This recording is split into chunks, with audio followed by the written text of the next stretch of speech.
Ashes in the Snow adalah film karya Marius Marquevicius yang diadaptasi dari novel karangan Ruta Sepetys, berlatar Perang Dunia Kedua saat Uni Soviet menduduki sebagian besar negara Eropa Timur, termasuk Lituania. Orang-orang Lituania terpaksa harus tunduk pada rezim Stalin. Orang-orang tak bersalah ditangkap dan dimasukkan ke dalam kamp kerja paksa yang kita kenal sebagai Gulag. Kebebasan mereka direnggut, para tahanan merasakan kelaparan yang amat sangat, dan banyak dari mereka yang tidak selamat. Tanpa berlama-lama lagi, inilah Ashes in the Snow. Tahun 1941, Uni Soviet sudah menduduki Lituania. Hiduplah seorang gadis berumur 16 tahun bernama Lina Vilkas. Dia sedang menjalani tes masuk Universitas Seni Kaunas. Dia memiliki adik bernama Jonas Vilkas dan mereka hidup sebagai keluarga kecil yang bahagia. Hari-hari Lina diisi dengan menggambar dan pada hari itu ayahnya membawakan Lina sebuah hadiah berupa seperangkat alat menggambar. Tapi Lina merasa pesimis dengan persaingan masuk Universitas Kaunas. Pada saat makan malam, Jonas menceritakan ada salah satu temannya berkata bahwa Lituania akan menjadi neraka sebentar lagi. Perkataan Jonas membuat mereka semua terdiam sejenak. Setelah makan malam dan saat semuanya tertidur, Kostas dan Elena berdebat. Kostas berencana akan pergi untuk membantu orang lain kabur dari Lituania di tengah masa sulit ini, tapi Elena memujuknya untuk tetap tinggal dan menolong Lina masuk universitas. Kostas tetap pada pendiriannya dan pergi untuk membantu orang lain. Lina yang belum tidur mendengar dan tampak bingung dengan perdebatan mereka berdua. Keesokan harinya, Lina mulai melihat orang-orang ditangkap di jalanan. Saat sampai di rumah, dia mendapat surat dari Universitas Kaunas. Tapi Lina berencana akan membuka surat itu bersama ayahnya. Lina menunggu kedatangan ayahnya sambil memandang keluar jendela. Tapi dari kejauhan dia melihat truk NKVD datang. Elena langsung menyuruh Lina bergegas, merapikan barang-barangnya dan berkemas. Tentara NKVD menggeledah dan membawa orang-orang tak bersalah.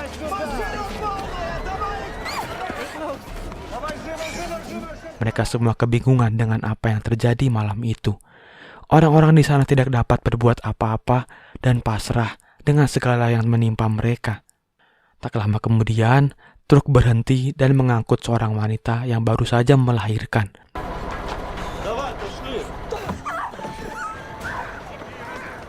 Lalu mereka pun sampai di stasiun. Para tahanan dipilah-pilah dan dimasukkan ke dalam gerbong yang pengap. Raut pasrah dan putus asa tergambar jelas dari wajah mereka. Mereka semua tidak tahu kenapa dan kemana mereka akan dibawa. Yang hanya bisa mereka lakukan hanyalah berdoa dan berharap. Tiba-tiba pintu terbuka dan seorang tahanan yang tertinggal bernama Andrius dimasukkan ke gerbong Lina. Di sisi lain, Komarov sang komandan pasukan mengabsen satu persatu anak buahnya. Terdapat satu anak buahnya berdarah Ukraina, yaitu Keretsky. Dia menjadi bahan olok-olokan temannya, tapi dia tetap bersabar. Para tahanan di sana akan dibawa ke Atlai, Siberia, untuk dimasukkan ke kamp kerja paksa. Perjalanan sendiri akan memakan waktu 5 minggu. Kereta pun berangkat, mil demi mil kereta berjalan diiringi rintihan para tahanan. Lina menggambar peta sembari mengisi kegabutannya. Tapi tanpa disangka, seorang bayi telah meninggal di pelukan ibunya. Ibunya yang bernama Ona tidak dapat menerima kenyataan dan terus memeluk bayinya yang sudah tidak bernyawa. Keesokan paginya, kereta pun berhenti untuk beristirahat. Elena meminta pada Keretsky untuk mengubur bayi Ona. Tapi Keretsky tidak mengizinkannya dan menyuruh mereka untuk berdiam di dalam gerbong. Sekali lagi Keretsky diledek oleh temannya, tapi dia mencoba untuk tetap bersabar dan menahan dirinya. Kereta pun berjalan lagi. Ona terus memeluk bayinya yang sudah mulai berbau. Elena membujuk Ona untuk memberikan bayinya, dan di saat dia lengah, Elena langsung merebut dan membuang bayinya. Tangis Ona semakin pecah, tapi dia harus melakukan itu demi kebaikan semua orang di dalam gerbong. Jonas yang terlihat ketakutan dihibur oleh Andrius dengan memberinya sebuah batu amber. Andrius juga menceritakan sebuah dongeng tentang asal-usul batu amber tersebut, yang konon membawa keberuntungan. Jonas yang awalnya ketakutan, akhirnya merasa terhibur dan bisa tersenyum kembali. Hari demi hari mereka lewati di dalam gerbong yang panas dan pengap. Sampai akhirnya mereka sampai di Atlai, Siberia. Satu persatu tawanan turun dari gerbong. Ona yang terguncang jiwanya karena kehilangan bayinya berjalan kebingungan. Komandan Komarov mendekati Ona, menyuruhnya untuk mencari bayinya, dan akhirnya ditembak. Ini baru pertunjukan pembuka. Masih ada serangkaian kekejaman tentara merah di kamp ini. Setelah itu, mereka disuruh untuk mandi di depan umum tanpa ada penutup sedikit pun. Mereka menjadi tontonan untuk para tentara di sana. Setelah membersihkan diri, mereka semua dikumpulkan untuk di-briefing. Komandan Komarov menjelaskan aturan simpel di kamp ini. Tidak bekerja sama dengan tidak makan. Merencanakan pelarian sama dengan mati, dan kabur sama dengan mati. Para tahanan juga disuruh menandatangani surat pengakuan bersalah dengan iming-iming mengurangi masa tahanannya dan mendapat akses ke pos NKVD.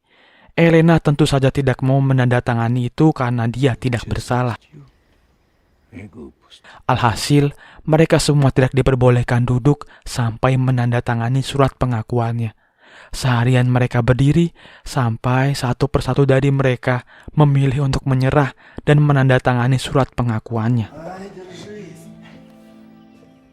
Setelah sebagian dari mereka menandatangani pengakuannya, mereka semua mulai disuruh bekerja.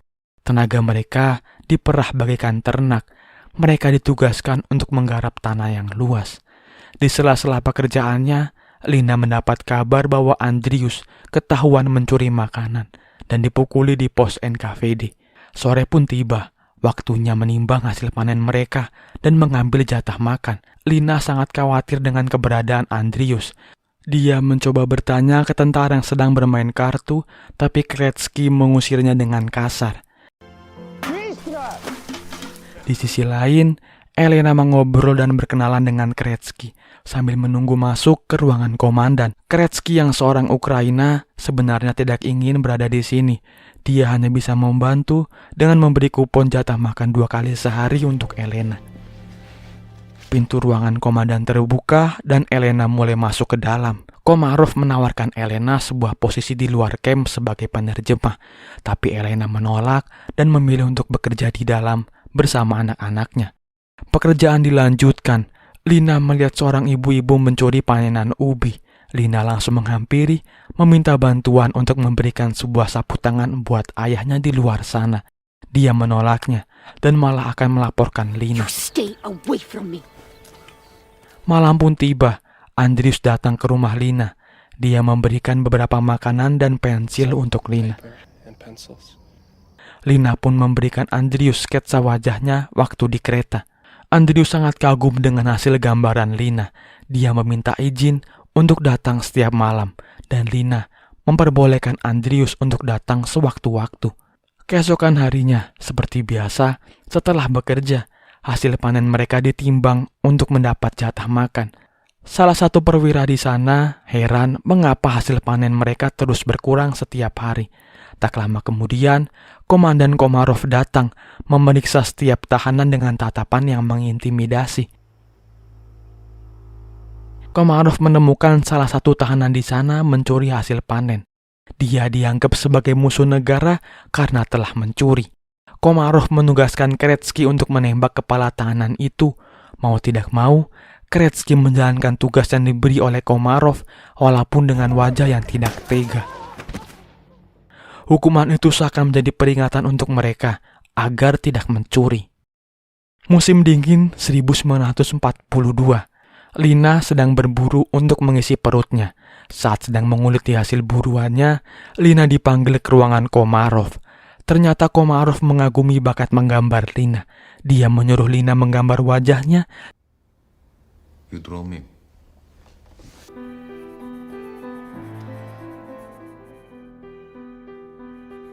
Tapi Lina malah menggambar sesosok iblis. The next Van Gogh. Singkat cerita, rumah Lina digeledah dan para tahanan membakar semua karya Lina. Lina tidak bisa berbuat apa-apa dan hanya memandang pasrah. Malam Natal pun tiba. Jonas memberikan Lina kado Natal berupa sepasang sepatu dengan potongan gambar ayahnya yang terbakar. Mereka semua membuat pesta Natal sederhana dan tidak lupa Andrius juga datang dalam pesta tersebut.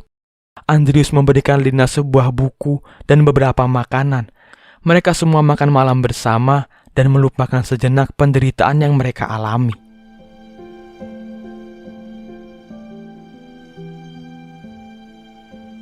Malam semakin larut. Andrius pamit untuk kembali, tapi Lina mengejarnya dan mencium Andrius. Keesokan paginya, Kretsky datang ke rumah Elena dan menceritakan kebenaran yang terjadi. Suaminya, Kostas, ternyata sudah ditembak mati pada malam saat mereka diangkut. Elena menjadi sangat sedih mendengar hal itu, tapi Kretsky mencoba untuk memperkosa Elena. Akhirnya Kretsky tersadar dan mengurungkan niatnya. Kretsky berjalan kembali ke posnya, tiba-tiba diledek oleh salah satu temannya.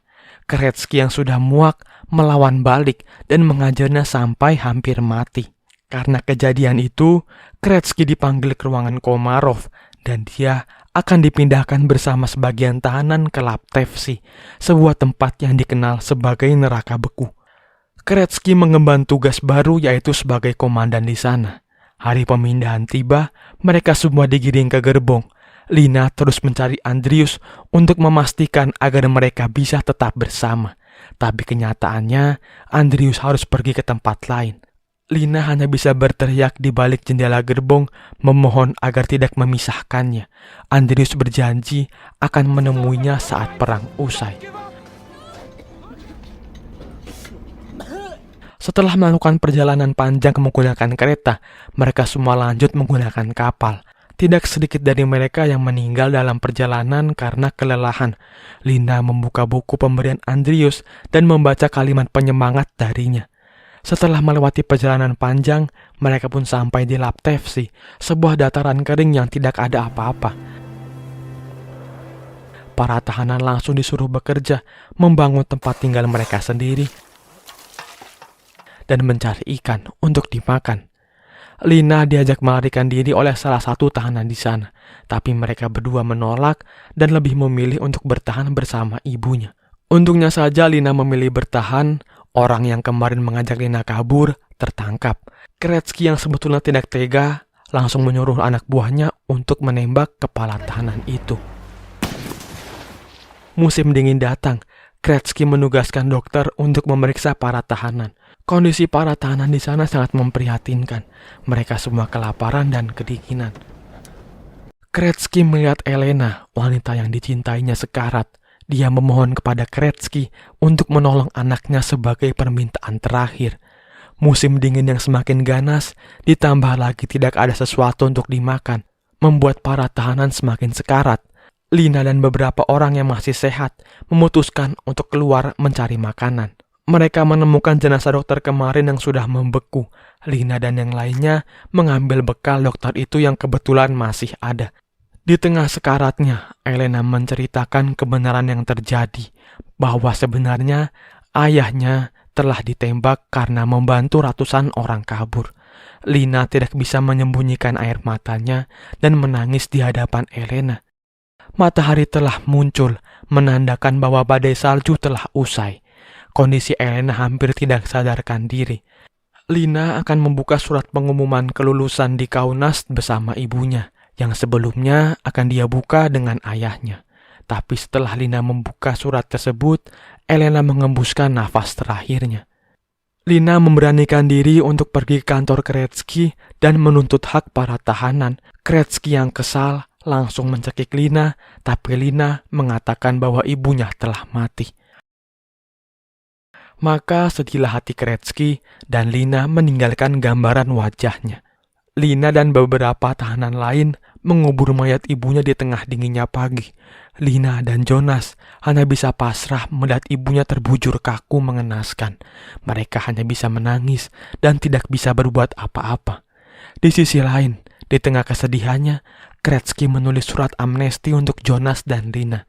Setelah selesai, dia menandatanganinya dan Kretski memutuskan untuk gantung diri.